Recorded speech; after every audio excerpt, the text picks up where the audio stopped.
नमस्कार दोस्तों, गूंज लाइव न्यूज़ में मैं शिव कुमार सिंह आप लोगों का स्वागत करता हूँ। साथियों, आज हम लोग एक बहुत महत्वपूर्ण वीडियो आप लोगों के साथ बनाने जा रहा हूँ और इसका काफ़ी लोग को इंतज़ार था। मेल आ रहे थे बहुत दिन से कि आपकी टीम आई और कुछ आपने जवाब नहीं दिया, क्या हुआ उसका। दरअसल साथियों, जो लोग जानते नहीं, जानकारी नहीं, जिन तक हम लोग नहीं पहुंच पाए, उनको मैं थोड़ा सा जानकारी देना चाहूँगा। अग्निवीर योजना आने के बाद में हमारी टीम ने डिसाइड किया कि जनरली टीवी न्यूज़ चैनल और प्रिंट वाले तो जनरली जो स्पेशलिस्ट हैं या जो आर्मी वाले हैं, आर्मी में जो स्पेशलिस्ट हैं या फिर ये नेता, इनको बुला करके इनकी राय पूछ लेते हैं। आम जनता का क्या, वो आम जनता जो इन्हें वोट देके चुनाव में जिताती है। और ये जो योजना आई है अग्निवीर योजना, ये बहुत महत्वपूर्ण योजना है। इस योजना का आगे चुनाव में क्या असर पड़ेगा ये हम देखना चाहते थे और लोगों की इस योजना के बारे में क्या राय है ये जानना चाहते थे। तो हमने इस अग्निवीर योजना को लेकर के लोगों के बीच में हमारी टीम गई। एक्चुअली करीब 10,000 लोग का दुर्ग जिले में, केवल एक दुर्ग जिले में, दुर्ग भिलाई में 10,000 लोग का सैंपल टेस्ट हमारी टीम ने किया है पिछले 10-12 दिन से। और उसमें अलग अलग व्यापारी हों, जॉब वाले हों, मीडियम वर्ग हों, जो नीचे के स्तर वाले होते हैं वो हों, हाई क्वालिफाइड हों, उन लोग तक हमारी टीम पहुंची और उनकी राय जानने का प्रयास करी कि उनकी नज़र में उन तक इस योजना के जरिए क्या मैसेज पहुंचा है। साथ में काफ़ी कुछ हंगामा भी हुआ इस योजना को लेकर के। कांग्रेस और विपक्षी दलों ने, और उसके अलावा ख़ास तौर से इस योजना का जिन बच्चों को नुकसान हुआ है इस योजना के आने से, जो आर्मी की तैयारी कर रहे हैं, जिसकी वजह से काफ़ी ट्रेनें वगैरह जलाई गई बिहार में। खासतौर से बिहार यूपी में ज़्यादा इफेक्ट इसका देखने को मिला है, क्योंकि बिहार और यूपी के ही ज़्यादा बच्चे आर्मी में भर्ती होते हैं, उन्हीं को ज़्यादा इफेक्ट होने वाला है। तो आम पब्लिक के बीच में एक राय लेके गए और उसमें अलग अलग 5 सवाल हमने बना लिए। तो वो 5 सवाल पहले मैं आपको बता देना चाह रहा हूँ। क्या केंद्र सरकार की अग्निवीर योजना भारत के युवाओं के हित में है? एक सवाल ये था, इसमें हाँ ना का ऑप्शन था। उसके अलावा 24 में बीजेपी की वापसी होगी या नहीं, उनके अनुसार 24 में बीजेपी की वापसी होनी चाहिए या नहीं होनी चाहिए। तीसरा सवाल हमने लाए थे कि चुनाव में नोटा का उपयोग बढ़ना चाहिए कि नहीं। इससे हम लोग जानने का प्रयास करें कि नोटा के बारे में लोगों को जानकारी है या नहीं। बहुत सारे लोग नोटा के बारे में नहीं जानते थे, उन्हें नोटा के बारे में पहले हमने समझाया, उसके बाद फिर जानने का प्रयास किया उनका बात। और बहुत हैरानीजनक इसका वो आया है। हमने और हमारी टीम ने कभी सोचा नहीं था शायद ये आंकड़ा आए, लेकिन आज के भारतवर्ष में जो ना हो जाए वो कम है। ये हमारी पढ़े लिखे लोग, आम लोग की सच्चाई है, जिसको हम पढ़ा लिखा कहते हैं। खैर, यूपी सरकार का समय ज़्यादा अच्छा था या एनडीए गवर्नमेंट? यूपी सरकार मतलब कांग्रेस और उनके सहयोगी दल 2004 से 14 के बीच में कांग्रेस और उनके सहयोगी दल, उनको यूपी गवर्नमेंट बोलते हैं, और एनडीए मतलब बीजेपी और उनके सहयोगी दल, उनको दोनों में से किसका समय ज़्यादा अच्छा था?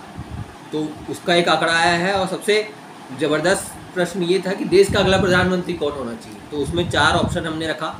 नरेंद्र मोदी उनके हिसाब से at present prime minister, Rahul Gandhi Congress के प्रमुख, योगी आदित्यनाथ जो कंपटीशन नरेंद्र मोदी को दे रहे हैं, बीजेपी के ही हैं, इस वक्त यूपी के दूसरी बार के मुख्यमंत्री हैं चुने हुए, और अरविंद केजरीवाल जो दिल्ली के बाद पंजाब में भी परचम लहरा लिए हैं और आप पार्टी पहली विपक्षी दल धीरे धीरे बनते हुए दिख रही है। तो इसको लेकर के हमने 5 सवाल बनाए और लोगों के बीच में गए। तो मैं आपको जल्दी से उसके आंकड़े बता देना चाहता हूँ, जो आंकड़ों को लेके मैं आया हूँ आज। क्या केंद्र सरकार की अग्निवीर योजना भारत के युवाओं के हित में है या नहीं है? जो 10,000 हमने सैंपल टेस्ट किए, 10,000 लोग से पूछा, तो उसमें 96.6% मतलब 9,660 लोगों ने बोला यस, हाँ, कि अग्निवीर योजना भारत की युवाओं के हित में है। आगे जाकर के इसमें हमने कई चीज़ पूछी, योजना युवाओं के हित में है, क्यों हित में है, इनसे पूछा तो जानने का प्रयास किया। तो उन्होंने बोला कि बहुत सारे युवाओं को नौकरी मिलेगी, जॉब मिलेगी, जबकि अग्निवीर योजना से पहले 65,000 नौकरियाँ निकलती थी अभी तक जो चल रहा था, और 15 साल की नौकरी थी। इसमें केवल 40 से 50,000 के आसपास जो अभी नोटिफिकेशन आया है, 40 से 50,000 नौकरियां, जॉब्स हर साल निकलेगी। इसका मतलब जॉब्स घट जाएंगी, बढ़ेंगी नहीं। लोगों को लग रहा है कि हर साल बढ़ेगा। हर साल तो नौकरी निकलती ही थी, सिर्फ 2 साल बीच में नहीं निकली कोरोना के समय में। तो इसका जवाब लोगों में ये है कि 9,660 लोग बोले यस। 3% मतलब 300 लोगों का मानना है नहीं, ये हित में नहीं है, इससे काफ़ी नुकसान होगा युवाओं को। और 0.4% बोले हमको मालूम नहीं, इस योजना के बारे में हमने सुना ही नहीं, कुछ नहीं जानते। अगला सवाल था, आपके हिसाब से क्या 24 में बीजेपी की वापसी होनी चाहिए? आप क्या सोचते हो इस बारे में? तो 92.35% लोगों का मानना था कि हाँ, बीजेपी की वापसी 24 में होनी चाहिए। मतलब अगर एट प्रेजेंट, इसको थोड़ा समझाना चाहूँगा, एट प्रेजेंट में अगर लोकसभा चुनाव, क्योंकि ये लोकसभा चुनाव को लेकर हम कर रहे थे 2024 में जो होना है, एट प्रेजेंट में अगर लोकसभा चुनाव आज हो जाए, और ये सैंपल टेस्ट केवल दुर्ग जिले का है, इस बात को आपको ध्यान रखना होगा, छत्तीसगढ़ का नहीं है, केवल दुर्ग जिले के लोगों तक हम पहुँचेंगे। केवल दुर्ग जिले में बीजेपी का कोई भी सांसद, कोई भी व्यक्ति खड़ा होता है तो वो क्लीन स्वीप कांग्रेस को हराएगा, एक तरफा तरीके से कांग्रेस को हराएगा।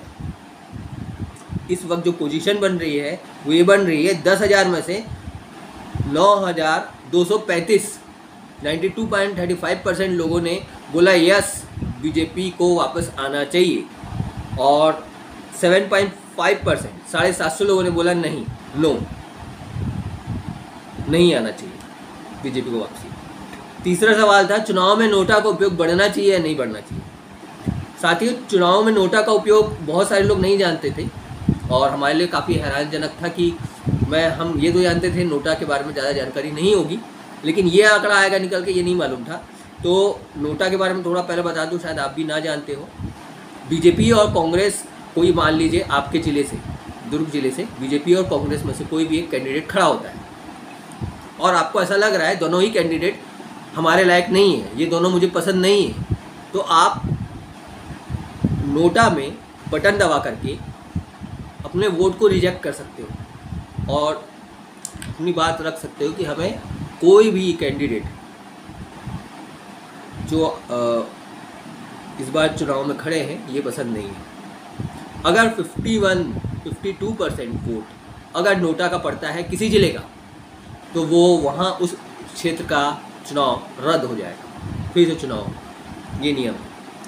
तो 7500 लोग, माफ़ करिएगा 7500 नहीं है ये आंकड़ा, 65% लोग, मतलब 6,500 लोग का मानना है कि नहीं, नोटा का उपयोग नहीं बढ़ना चाहिए। हमने पूछा क्यों, तो बोले नोटा का उपयोग बढ़ेगा तो हमारा बीजेपी और हमारी मोदी जी वापसी नहीं होगी। मतलब इस वक्त जो श्रीलंका में 2.5 साल पहले वहाँ के राजपक्षे का जो स्थिति थी, आज मोदी जी की है। चखा चुके हैं धर्म का नशा लोगों के अंदर, और लोगों को कुछ समझ में नहीं आ रहा। महंगाई कितनी बढ़ रही, गैस सिलेंडर कितना बढ़ रहा है, लोग मानते बढ़ रहा है, लेकिन ये तो बढ़ता रहेगा। और 35% लोगों का मानना था कि हाँ, बढ़ना चाहिए। अगला सवाल था हमारा, यूपीए सरकार के समय ज़्यादा अच्छा था, यूपीए सरकार मतलब कांग्रेस और उनके सहयोगी दल, या एनडीए जो बीजेपी और उनके सहयोगी दल है अभी फ़िलहाल के एट प्रेजेंट में 14 से अभी 22 के बीच में, ज़्यादा अच्छा समय किसका था? तो एनडीए के लिए 82% लोगों ने वोट किया, 82.35%, 8,235 वोट एनडीए को पड़ा है, मतलब ज़्यादा अच्छा समय है। और 14% मतलब 140 वोट करीब यूपीए को, और 4% दोनों में से कोई पसंद नहीं आया। सबसे इंटरेस्टिंग 5वां सवाल जो सबसे महत्वपूर्ण था, देश का अगला प्रधानमंत्री कौन होना चाहिए? साथियों, इसमें हमने नरेंद्र मोदी के साथ योगी आदित्यनाथ को जोड़ा, क्योंकि हमारे एट प्रेजेंट के मुख्य प्रधानमंत्री नरेंद्र मोदी जी ने, कई लोगों से हमने बात भी करी, उन्होंने सन 2014 में चुनाव में जब उन्हें प्रधानमंत्री उम्मीदवार बनाया गया तो उनका साफ तौर पे कहना था कि 80% के ऊपर, माफ़ करिए 80 वर्ष के ऊपर में जो भी लोग हो जाते हैं उन्हें राजनीति से हट आना चाहिए, वो बुजुर्ग हो जाते हैं।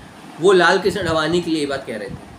और इसी प्रकार कई नेताओं को बीजेपी के जो उनके सीनियर थे उनको साइड लाइन किया मोदी जी ने, ये कहते हुए कि इनकी उम्र ज़्यादा हो गई है, इन्हें प्रधानमंत्री बनने का कोई अधिकार नहीं है और प्रधानमंत्री पद केवल 75 साल तक व्यक्ति प्रधानमंत्री बन सकता है।